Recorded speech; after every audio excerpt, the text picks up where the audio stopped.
Hi, I'm Isaiah, Healer from the Hood, Part 2.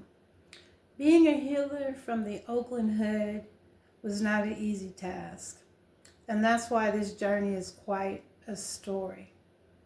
And I learned from my Auntie Joycey and from my mom that there was no obstacle or task without God that could not be accomplished. And I truly did everything by guidance from the Most High. And as I tell you this story, you'll see how I did that. I do believe in ecclesiastical medicine, God's medicine, that there's everything on the earth. This is not for medical advice, just at the beginning of every story, it's my story. And last I talked to you about was the environmental racism that happened. And it is a known fact that it's happening in places where there's people of color. It's just what's going on. Eventually what happened was I got sick. I ended up getting married to Robert, and he was my best friend and still is. And what ended up happening was I got deathly ill. We first started when we moved in.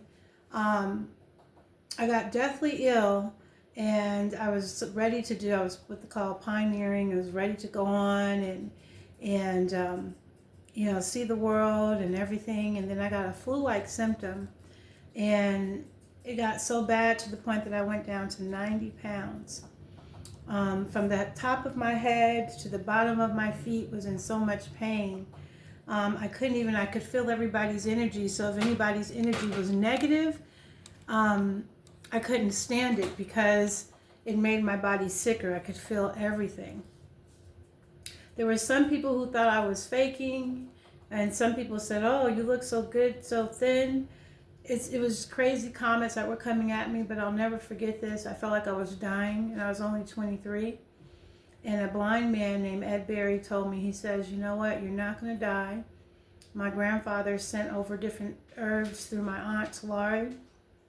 My aunt Dorthelle, who spoke 7 different languages, she was my great aunt, my grandmother's sister. She would come and she would use lemongrass, chlorophyll for me to take and sip. I was throwing up everything.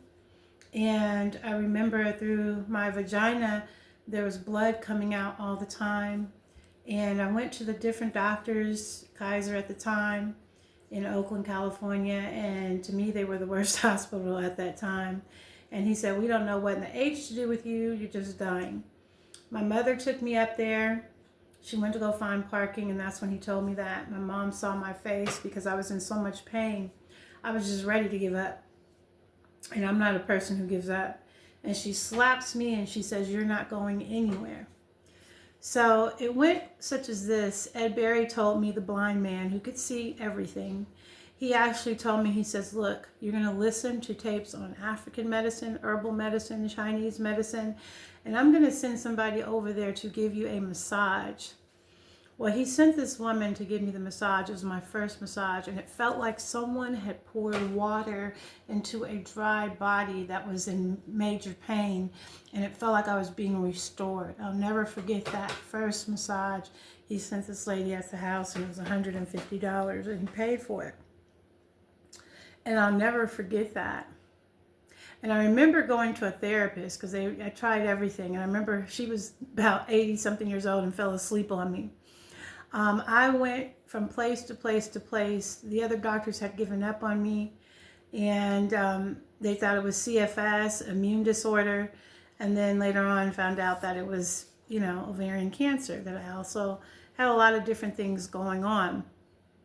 I did not want to go the other route after doing my research, and so my family got together and put in lots of money to help me, and it ended up costing probably a total of $150,000.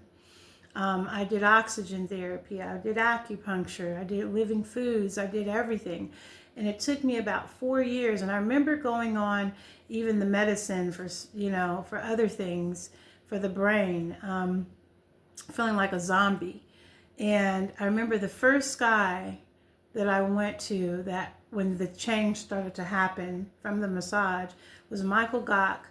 And he was a naturopath, and the first thing he did was listen. Stay tuned.